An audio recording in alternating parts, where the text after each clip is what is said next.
Catherine Leroy, c'était une boule d'énergie absolue.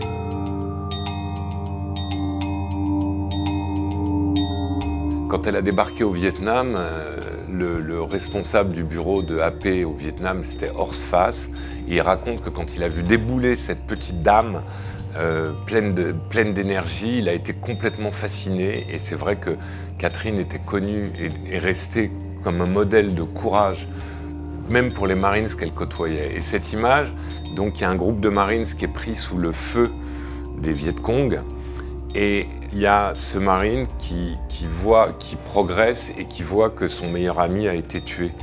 Et il essaye de couvrir le corps de son ami et il regarde l'ennemi qu'on ne voit pas, mais il regarde l'ennemi avec un désir de revanche. Il a à la fois la tristesse et on sent toute la haine du monde. Je connais plein de photographes qui, dans la même situation, auraient déguerpi et on n'aurait pas pu leur en vouloir. Pour la petite histoire, parce que les gens l'oublient trop souvent dans cette période où on dit qu'il faut l'égalité entre les hommes et les femmes, mais je rappelle quand même que les camps de la mort, la libération des camps de la mort, a été photographiée par deux femmes, Margaret Bourke-White et Lee Miller.